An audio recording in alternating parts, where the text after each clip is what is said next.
Sophia में बड़ा सड़क हादसा, सीआरपीएफ का वाहन पलटने से 9 जवान घायल।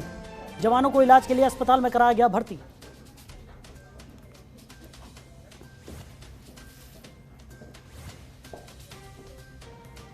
बारामूला में जैश ए मोहम्मद के 2 हाइब्रिड आतंकी गिरफ्तार। आतंकियों से चीनी पिस्टल के साथ भारी मात्रा में गोला बारूद बरामद। तेज रफ्तार कार से की थी भागने की कोशिश, सुरक्षा बलों ने की धरपकड़।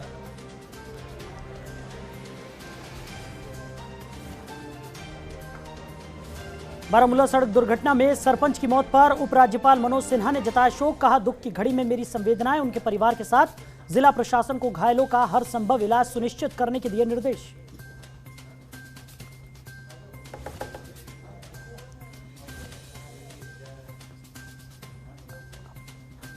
भारत पाकिस्तान अंतर्राष्ट्रीय सीमा पर जीरो लाइन पर 20 सालों बाद किसानों के चेहरे पर लौटी खुशी। किसानों ने गेहूं की फसल पकी, बीएसएफ के जवानों की निगरानी में कटाई का काम जोरों पर।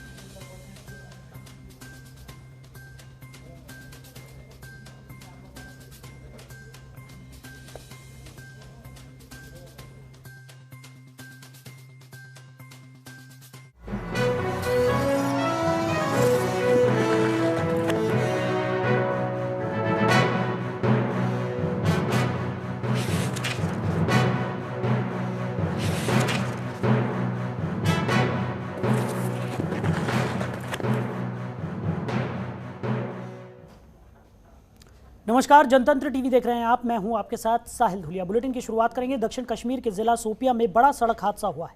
बताया जा रहा है कि हादसे में सीआरपीएफ के करीब 9 जवान जख्मी हो गए हैं। घायलों को अस्पताल ले जाया गया है। इनमें से एक की हालत गंभीर बताई जा रही है। जानकारी के अनुसार सोपिया में सीआरपीएफ की 178 बटालियन के जवानों का वाहन और एक ट्रक के बीच टक्कर हो गई थी। इसमें करीब 9 जवान घायल हो गए। सूचना मिलते ही पुलिस मौके पर पहुंची और घायलों को अस्पताल पहुंचाया गया। बताया जा रहा है कि जैनपुरा में सीआरपीएफ का वाहन दुर्घटनाग्रस्त हुआ। वाहन पलटने के बाद स्थानीय लोगों ने सीआरपीएफ जवानों को निकलने में मदद की। बताया जा रहा है कि ये जवान पास के इलाके में रोड ड्यूटी पर थे और कैंप लौट रहे थे, तब रास्ते में उनका वाहन पलट गया।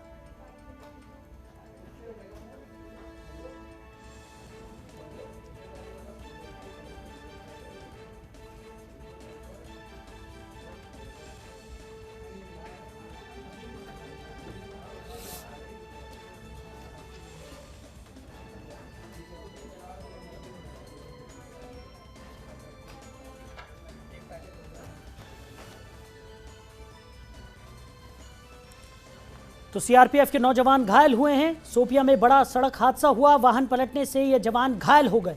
बड़ी खबर आपको बता रहे हैं। तो 178 बटालियन के जवानों के वाहन और ट्रक में टक्कर हो गई। खबर पर ज्यादा जानकारी के साथ हमारे ब्यूरो चीफ ज्योति पचनंदा हमारे साथ जुड़ गए हैं। ज्योति, क्या कुछ निकलकर सामने आ रहा है? सोपिया में बड़ा सड़क हादसा हुआ है और 9 जवान घायल भी बताया जा रहा है। इसमें सबसे बड़ी जो महत्वपूर्ण बात थी वो देखने को ये आई है कि स्थानीय लोगों ने उनकी मदद की। जब गाड़ी उनकी पलट गई तो उन्होंने जवानों को उन गाड़ी से निकाला। स्थानीय लोग एकत्रित हुए, लोकल पुलिस भी थी, लेकिन स्थानीय लोगों का बड़ा योगदान रहा। जैसे अटकलें आती हैं कि स्थानीय लोग और इनके खिलाफ चलते हैं, लेकिन यहाँ ऐसा देखने को कुछ नहीं मिला। यहाँ भाईचारा और जो सुरक्षा कर्मी और स्थानीय लोगों में आपसी तालमेल है वो देखने को मिला और उन्हीं की वजह से बड़ा हादसा होने से बच गया। हमें कोई जानी नुकसान नहीं हुआ, लेकिन कुछ घायल जरूर हुए सीआरपीएफ के जवान, जिनको अस्पताल में उपचार के बाद रिलीज भी कर देगा। और कोई भी उस पोजीशन में नहीं है कि कोई खतरा सर पे मंडरा रहा हो, लेकिन सबका उपचार हो गया और सभी सकुशल हैं।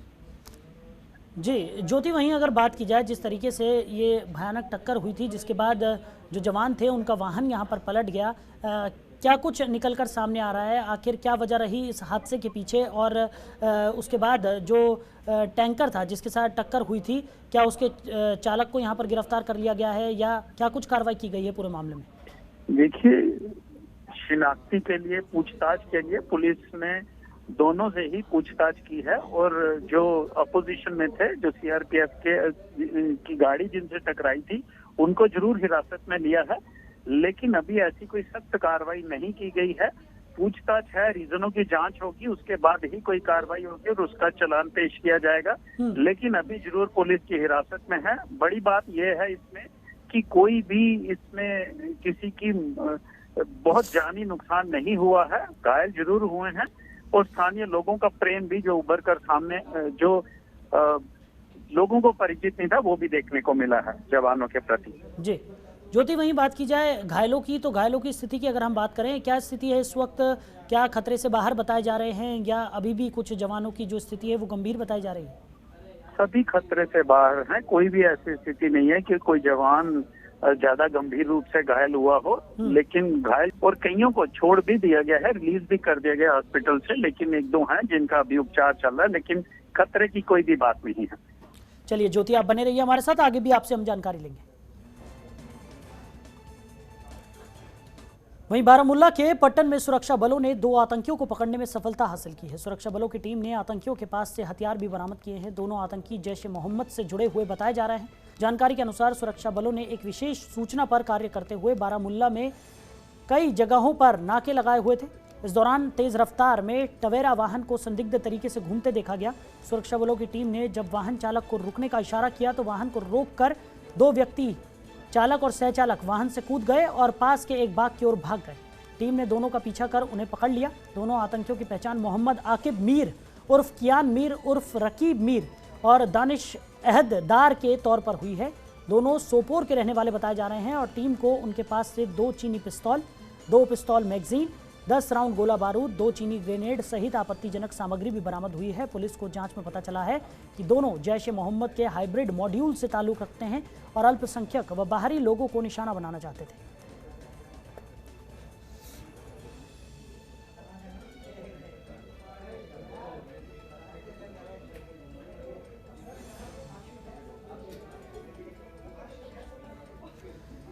खबर पर ज़्यादा जानकारी के साथ हमारे सहयोगी, हमारे ब्यूरो चीफ ज्योति पचनंदा हमारे साथ लगातार बने हुए हैं।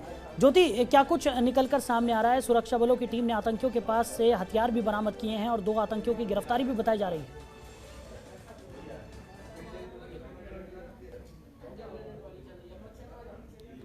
ज्योति, सुन पा रहे हैं आप?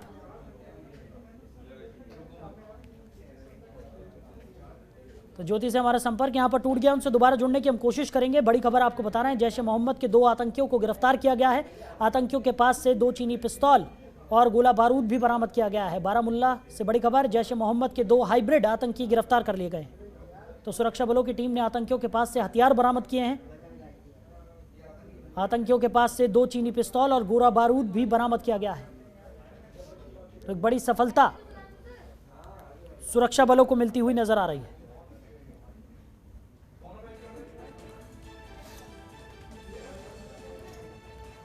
तो दोनों ही आतंकियों का जैश ए मोहम्मद से ताल्लुक निकलकर सामने आ रहा है। जैश ए मोहम्मद के 2 आतंकी गिरफ्तार कर लिए गए हैं। 2 हाइब्रिड आतंकी गिरफ्तार किए गए हैं। उधर प्रधानमंत्री नरेंद्र मोदी की सभा में शामिल होकर लौट रहे कुपवाड़ा के सरपंच की सड़क दुर्घटना में मौत हो गई, जबकि 4 अन्य और 2 पुलिसकर्मी घायल हो गए। उपराज्यपाल मनोज सिन्हा ने बारामूला में सड़क दुर्घटना में घायल फैयाज अहमद भट्ट के निधन पर शोक व्यक्त किया है। उन्होंने जिला प्रशासन को घायलों के बेहतर इलाज की हिदायत दी है। मनोज सिन्हा ने ट्वीट कर लिखा है कि बारामूला में सड़क दुर्घटना में सरपंच फैयाज अहमद भट्ट के निधन से आहत हूँ। इस दुख की घड़ी में मेरी संवेदनाएं उनके परिवार के साथ हैं। जिला प्रशासन को घायलों का हर संभव इलाज सुनिश्चित करने के निर्देश भी दिए गए।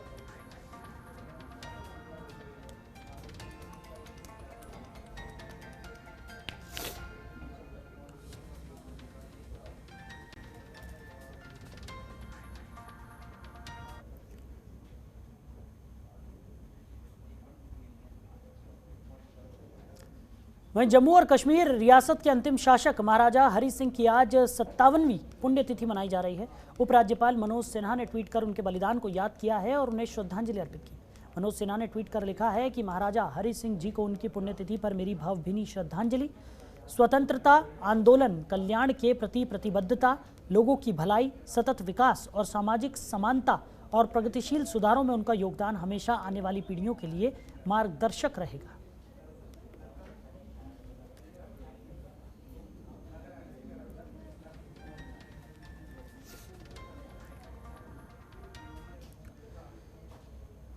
उधर पीडीपी चीफ महबूबा मुफ्ती ने केंद्र सरकार पर बड़ा आरोप लगाया है। उन्होंने कहा कि पीएम मोदी की गलत नीतियों के कारण जम्मू कश्मीर तबाह हुआ है। उन्होंने पीएम पर संविधान को नष्ट करने का आरोप लगाया है।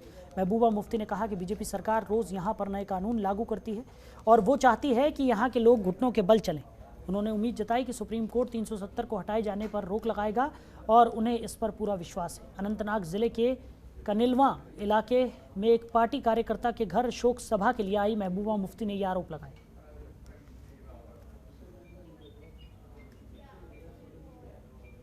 तो बहुत अफसोस की बात है, ये मुल्क जिसकी बुनियाद सेकुलर पे बनी थी, हिंदू मुस्लिम भाईचारे पे बनी थी, आज इसी मुल्क के अंदर बीजेपी सरकार जो है बुलडोजर लेके न सिर्फ वो मुसलमानों के घरों को बुलडोज कर रही है, उनके रोजगार को बुलडोज कर रही है, बल्कि वो बाबा साहब अम्बेडकर का जो कानून था, जो उन्होंने हमारे आईन दिया था, उसको बुलडोज कर रही है। कोई कानून नहीं है पूरे मुल्क में, कोई कानून की कोई पासदारी नहीं है। जिसको दिल करता है वो जो करना चाहता है, कोई जाके बुलडोजर लेके किसी का मकान गिराता है, किसी का दुकान गिराता है, किसी का रेड़े पे जो वो सब्जी बेचता है उसको गिराता है, और उसके बाद उल्टा उन्हीं लोगों को जेल में डाला जाता है जिन बेचारों के का नुकसान हुआ होता है। तो अंधा कानून चल रहा है, इसको कानून नहीं है। ये सारा जो दिन ब दिन 2019 के बाद जितने भी कानून यहाँ लाए गए हैं, उनकी कोशिश सिर्फ और सिर्फ है जम्मू कश्मीर के लोगों के इख्तियारात कम करना, उनको छीनना, उनको कमजोर करना हर हिसाब से। यहाँ के रीढ़ की हड्डी जो है तालीम, अभी देखिए 3 साल के बाद हमारे स्कूल खुले हैं, 3 साल हमारे बच्चों के जाया हो गए हैं। इसी तरह अगर बच्चे जाते थे वहाँ से जी आपको नौकरी नहीं मिलेगी।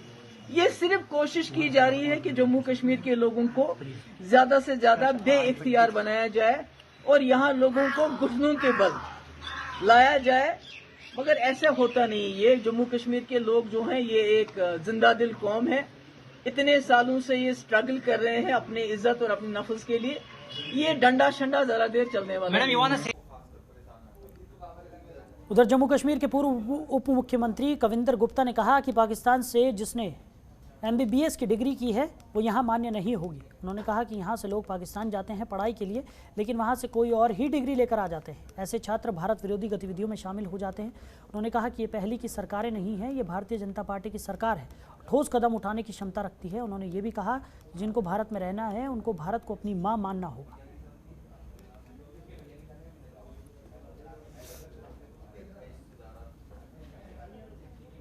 एक नया फैसला आया है कि जो भी पाकिस्तान में जाकर के MBBS करता है तो उसकी यहाँ पर डिग्री मान्य नहीं होगी। कारण वो जाते हैं वहाँ पर MBBS करने के बहाने और यहाँ पर आकर हिंदुस्तान के ख़िलाफ़ यहाँ पर साजिशें करते हैं। इस प्रकार के देश विरोधी, ये कांग्रेस की ढीली सरकार नहीं है, ये भारतीय जनता पार्टी की सरकार में है। और भारत में यदि रहना होगा तो इस धरती को अपनी माँ मानना होगा, ना कि गुण दूसरों के गाने होंगे। वहीं जम्मू कश्मीर किसान तहरीक ने अनंतनाग डिप्टी कमिश्नर के दफ्तर में लगातार पावर कट के विरोध में प्रदर्शन किया। उन्होंने कहा कि लगातार बिजली के कट के कारण आम जनता को काफ़ी दिक्कतों का सामना करना पड़ रहा है। पढ़ने वाले बच्चे पढ़ाई नहीं कर पा रहे, किसानों को अपने खेतों में पानी नहीं मिल रहा है, जबकि बिल 2-3 हज़ार आता है।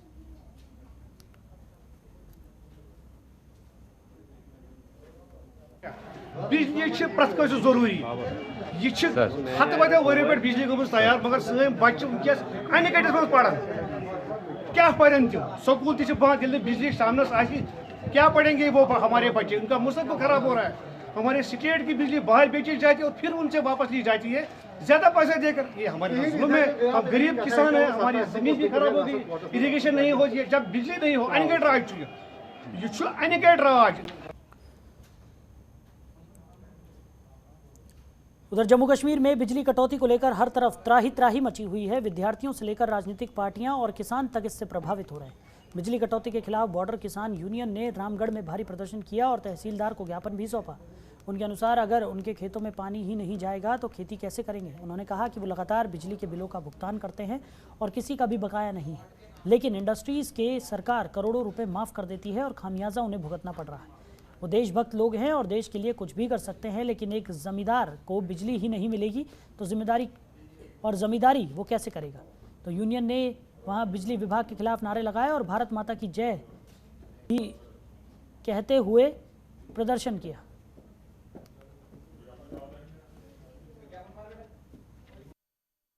सर ये बात हम बॉर्डर किसान यूनियन की तरफ से हमारा ये प्रोटेस्ट है कि आप देख रहे हैं कि बिजली का बहुत बुरा हाल है। पैडी सीजन स्टार्ट होने वाला है और हम ये कहना चाहते हैं कि 23 अक्टूबर को हमारे इधर बल्कि भारी वर्षा हुई थी, ओलावृष्टि हुई थी। उसके बाद हमारी सभी मोटरें बंद पड़ी हैं, मोटरों को भी जंग लग गया 7-7 महीने का।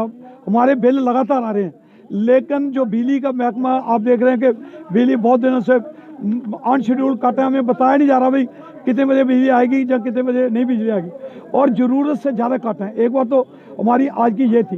दूसरा प्रॉब्लम है कि हमने बड़ा एजिटेशन से की थी और ये सैंक्शन कराया था पैसा भी, और उसका ठेका भी हुआ।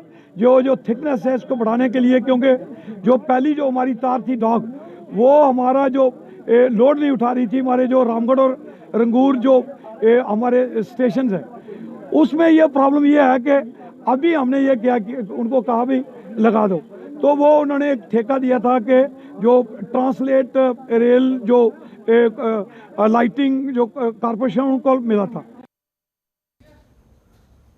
तो बिजली और पानी की कटौती के चलते जम्मू डोगरा फ्रंट ने अशोक गुप्ता की अगुवाई में विरोध प्रदर्शन किया। इनका ये विरोध प्रदर्शन सरकार के खिलाफ नहीं लग रहा था, वो मोदी सरकार की तारीफें कर रहे थे। उन्होंने कहा कि मोदी जी ने जम्मू दौरे में अपनी रैली में कहा कि जो भी अब जम्मू कश्मीर में पावर प्रोजेक्ट लगेंगे उनकी बिजली जम्मू कश्मीर को ही मिलेगी, लेकिन पहली सरकारों ने आज तक जितने भी प्रोजेक्ट लगाए उनको बाहर राज्यों में बेच दिया। उन्होंने कहा कि बिजली कटौती में चीफ इंजीनियर भी कुछ नहीं कर सकता, क्योंकि उसके पास बिजली होगी तो वो देगा।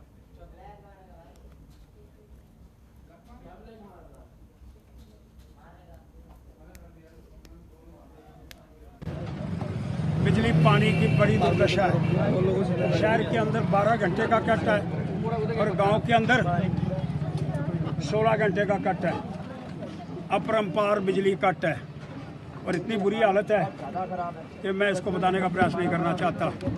अस्पतालों के अंदर बिजली चली गई है और माननीय मोदी जी ने यहाँ पर आकर के घोषणा करी है कि अब जो यहाँ पर बिजली के प्रोजेक्ट लगाए जाएंगे वो बिजली के प्रोजेक्ट जम्मू कश्मीर के होंगे।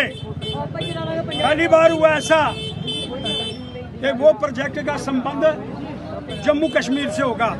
आगे कांग्रेस का टाइम, नेशनल कॉन्फ्रेंस का टाइम, बाकी पीडीपी का टाइम, जितने भी प्रोजेक्ट लगे उससे जम्मू को कोई लाभ नहीं था, उसका लाभ जम्मू कश्मीर को नहीं था। लेकिन आज उपराज्यपाल की सरकार है, अभी मोदी जी आए, उनके संज्ञान के अंदर भी लाया गया। यहाँ के चीफ इंजीनियर का कोई दोष नहीं है, बिजली पीछे से नहीं आ रही, ग्रिड के पीछे से बंद है और यहाँ का चीफ इंजीनियर कुछ नहीं कर सकता। इसलिए मैं मांग करना चाहता हूँ, माननीय मोदी जी जम्मू कश्मीर पर कृपा करो। तो उधर आम आदमी पार्टी के प्रवक्ता जगदीप सिंह ने बीजेपी पर बड़े आरोप लगाए हैं। उन्होंने भारतीय जनता पार्टी पर कई सवाल उठाए। उन्होंने कहा कि प्रधानमंत्री की रैली पर किए हुए खर्च से क्या जम्मू की बेरोजगारी खत्म हो जाएगी। उन्होंने कहा कि ये रैली नहीं बल्कि भारतीय जनता पार्टी चुनावी रैली थी और यहाँ सिर्फ बीजेपी का एजेंडा चलता है।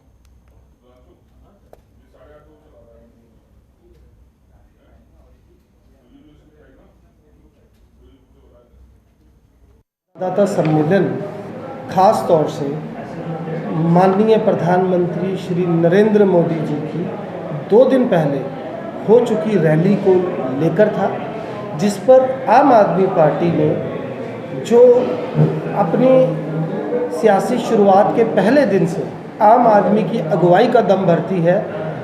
कुछ एक ऐसी बातें हैं जो आपके माध्यम से आम आदमी तक पहुंचाने का प्रयास करना चाहती है। आपकी जानकारी के लिए मैं बता दूं कि प्रधानमंत्री जी जो हैं ये धारा 370 की टूटन के बाद पहली मर्तबा जम्मू आए थे।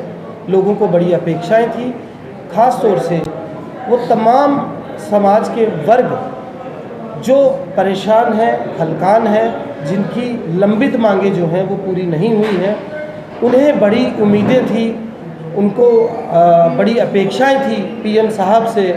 लेकिन तमाम की तमाम उम्मीदों पर पूरी तरह से पानी फिर गया, क्योंकि पीएम साहब के अभिभाषण में किसी के लिए भी कोई जगह नहीं थी। फिर चाहे वो बेरोजगार लोग थे, अस्थाई कर्मचारी थे, महंगाई से त्रस्त लोग थे, बुनियादी ज़रूरतों से महरूम लोग थे, और तो और जो 2 दिन पहले जम्मू में आतंकी हमले के दौरान एक शहादत हुई, हमारे एक जवान का बलिदान गया, उस पर भी उन्होंने कुछ नहीं कहा।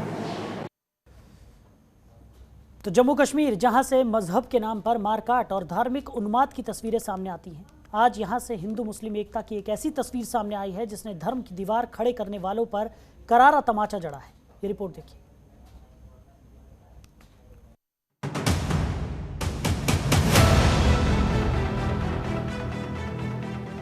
जम्मू कश्मीर से अमूमन ऐसी तस्वीरें सामने आती हैं जब मजहब के नाम पर मारकाट और धार्मिक उन्माद पूरे देश में फैलाया जाता है, लेकिन कश्मीर घाटी की ये तस्वीर उन लोगों पर करारा तमाचा है जो मजहबी दीवार खड़ी करते हैं। तस्वीरों में आप देख सकते हैं ये जनाजा तो है एक हिंदू महिला का, लेकिन इस महिला की अर्थी को कंधा इन मुस्लिम भाइयों ने दिया है। हिंदू महिला के अंतिम संस्कार में सैकड़ों की संख्या में मुस्लिमों ने शामिल होकर हिंदू मुस्लिम एकता की मिसाल पेश की है।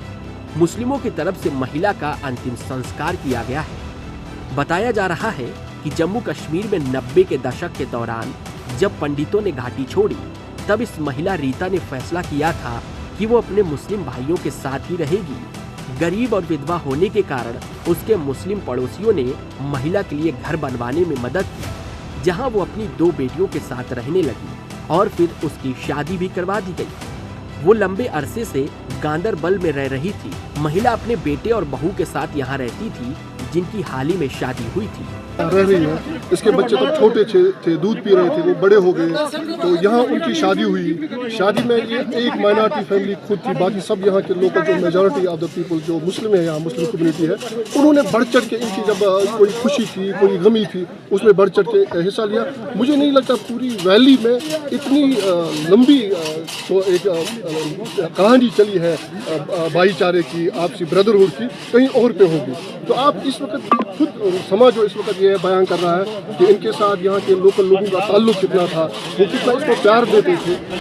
बताया जा रहा है कि अधिकारियों की तरफ से महिला को 2 बार नटनोसा कुपवाड़ा में पंडित कॉलोनी ले जाया गया, लेकिन दोनों बार वो अपने पैतृक निवास वापस लौट आई और मुस्लिम पड़ोसियों के साथ रहकर राहत की सांस ली। ग्रामीणों ने रीता के उन शब्दों को याद किया है जो इस महिला ने कभी कहे थे। महिला ने कहा था कि अलग कॉलोनियों का निर्माण पंडितों के लिए एक अच्छा विचार नहीं है, क्योंकि हम मुस्लिम और पंडित सदियों से एक साथ रहते हैं। लोगों ने बताया कि महिला का कहना था कि उग्रवाद के चरम होने के दौरान भी उसे कभी उग्रवादियों की तरफ से परेशान नहीं किया गया। मृतक महिला की इन बातों को याद कर आज भी ये ग्रामीण हिंदू मुस्लिम एकता के भाईचारे को निभाने की कस्में खा रहे हैं। भी कोई अनटूवर्ड होता था, जैसे कोविड हुआ था, या इसके सिवा कोई ऐसे हालात आते थे जिनकी वजह से ऐसी फैमिलीज को हार्डशिप्स का सामना करना पड़ता है, तो उस वक्त यहाँ की जो सिविल सोसाइटी है, यहाँ के जो वॉलंटियर्स है, यहाँ का जो औकाफ है, यहाँ की जो लोकल मोहल्ला कम्युनिटी है, वो हमेशा पेश रहते थे और टॉप प्रायोरिटी में ये फैमिली रहती थी। और यही वजह है कि इसने हमेशा प्रेफर किया इन लोगों के सामने रहने को, इन लोगों के बीच रहने को, इसीलिए प्रेफर किया कि जो प्यार इसको यहाँ मिला, जो भाईचारा इसने यहाँ पे देखा, ये इसको कहीं और नहीं मिला। 1-2 मरतबा ये फैमिली शिफ्ट भी हुई थी, लेकिन बिल्कुल हफ्ते बाद 10 दिन बाद ये वापस चले आए, क्योंकि वो प्यार उनको वहाँ नहीं मिला जो उनको यहाँ मिल रहा है। इन तस्वीरों ने कश्मीर घाटी में हिंदू मुस्लिम एकता को फिर से जीवित कर दिया है। इसलिए एक हिंदू महिला के अंतिम संस्कार में सैकड़ों की संख्या में लोग शामिल हुए हैं और महिला को मुस्लिमों ने कंधा देकर अपने बड़े भाई होने का फर्ज निभाया है और हिंदू मुसलमान की एकता और सद्भावना की मिसाल कायम की। उसके मरने पर हिंदू मुस्लिम एकता की मिसाल वैसे ही कायम है और उम्मीद की जा रही है कि घाटी में हिंदू मुस्लिम भाईचारा ऐसे ही फलता फूलता रहे। जम्मू कश्मीर से ज्योति पचनंदा के साथ ब्यूरो रिपोर्ट, जनतंत्र टीवी।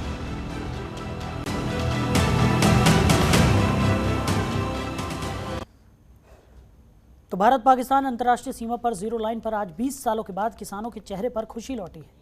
तारबंदी के पार किसानों की गेहूं की फसल पककर तैयार हो गई है। वहीं DC Kathua Rahul Yadav, chief agricultural officer Kathua Vijay Upadhyay और बीएसएफ के अधिकारियों ने अंतर्राष्ट्रीय सीमा पर जम्मू के हीरानगर सेक्टर में तारबंदी से पार गेहूं की कटाई का काम शुरू करवा दिया है। वहीं किसान फसल देखकर काफ़ी ज़्यादा खुश हैं, क्योंकि उन्होंने जीरो लाइन पर 20 सालों के बाद खेती की थी और इस बार बहुत अच्छी फसल पककर तैयार हुई।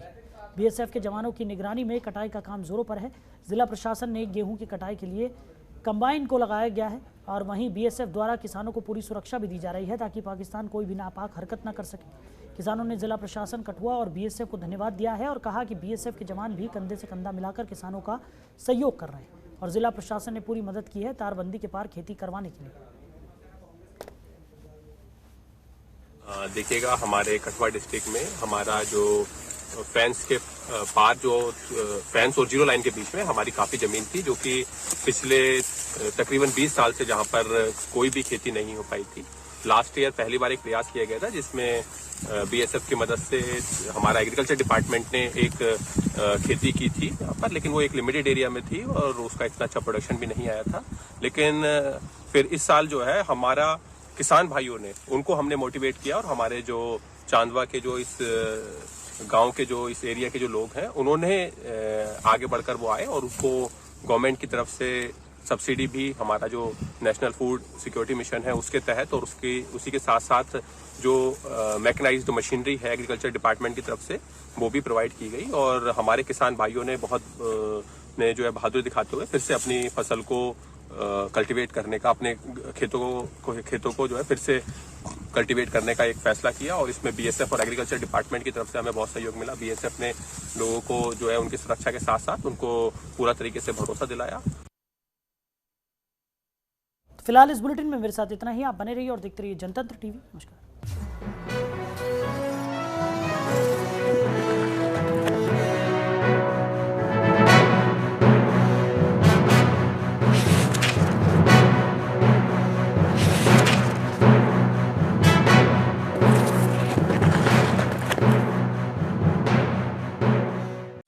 खबरों के निष्पक्ष विश्लेषण के लिए सब्सक्राइब करें Jantantra TV and press the bell icon. Never miss any update.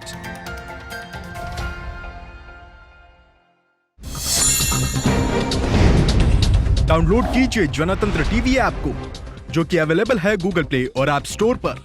अधिक जानकारी के लिए अभी डाउनलोड करें।